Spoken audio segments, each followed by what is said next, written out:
Greek government. The first style was monarchy. It started from around 2000 BCE and lasted until 800 BCE. The king was elected after a former king died, but once the king decided the oldest male inherits the power, they started using monarchy. There were no queens. Monarchs' jobs. They enforced laws, act as judge, led religious ceremonies and armies, and punished people who violated the law. Monarchs overthrown. Kings had council of aristocrats and they depended on them. They soon realized they were stronger than the king, so the aristocrats limited the year of term for each king and told the king that the power should be passed on through election and not family. Oligarchy. Eventually, around 800 BCE to 6 and lasted until 650 BCE, aristocrats started governing the government and sometimes few wealthy merchants too. In the morning they would hunt, have chariot races, and in the evening they would have parties where they hired slaves for entertainment. The laws. They passed laws that favor only the rich. They enforced law using the army to make sure everybody obeyed. They sold farmers into slavery because they couldn't pay off their debts. Oligarchs overthrown. Tyrants eventually stepped up too. Tyrants were often leaders in armies, so they used soldiers as force. Tyranny and dictatorship started around 600 BCE and lasted until around 500 BCE. They were ruled by tyrants or dictators, and they were not lawfully king, but they had only power. Tyrants cannot claim that the law gave them right to rule. They have no legal limits, and the offspring typically don't inherit power. Tyrants.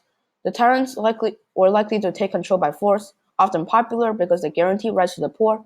Many improved poor's life by implementing change in laws and canceling debts, and some were hostile to aristocrats and took over their land.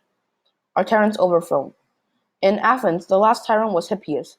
Two enemies killed Hipparchus, who was the brother of Hippias. Then he got really angry and paid spies to find out who criticized him, and the people got really angry too and drove him away from power. Direct democracy. Around 500 BCE and lasted until 400 BCE, the people finally think that they had enough. So they started direct democracy or rule by the people. The citizens shared their power. They had an assembly. Everybody could speak, vote, or propose, and they controlled daily business. However, this was limited to 20% of the population because women, slaves, people who weren't born on African ground or underage can't vote. They had assembly, where orators spoke for different sides. The assembly reversed important decisions within weeks, so some city-states went back to doing oligarchy or tyranny. They voted on different issues.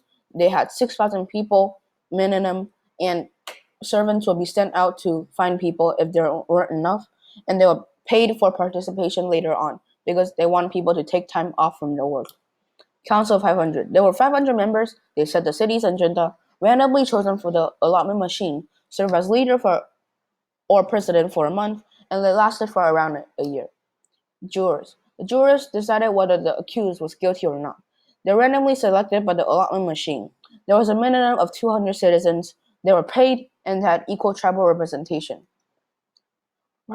Protecting direct democracy. The Athens made sure everything was fair.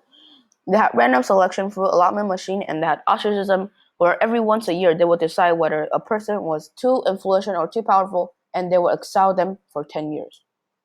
US democracy versus Athenian democracy. It was basically representative democracy versus direct democracy. The population was different, which affected on the efficiency. US democracy had the population around 300 million. They had representatives to speak and vote. They're inefficient. They're guaranteed voting rights to everyone except underage. There's no ostracism, and there's three branches: legislative, executive, judicial, which is House of Representatives, White House, and Supreme Court.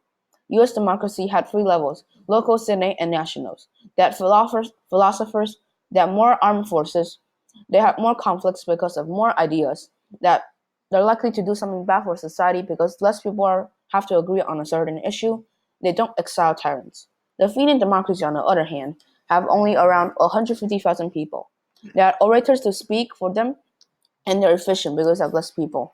Only 20% can vote, and they had ostracism, and they had Council of 500, General Assembly, and the elders for the three branches. The Athenian democracy had no levels because it was only a city-state. They had Socrates instead of philosophers. They had less police force, less conflicts, and less chance of doing something cruel. They exiled tyrants. used democracy and Athenian democracy. They have three branches too. The court style is pretty much the same. Underage cannot vote and started from frustration or dissatisfaction. These are my bibliography. Thank you.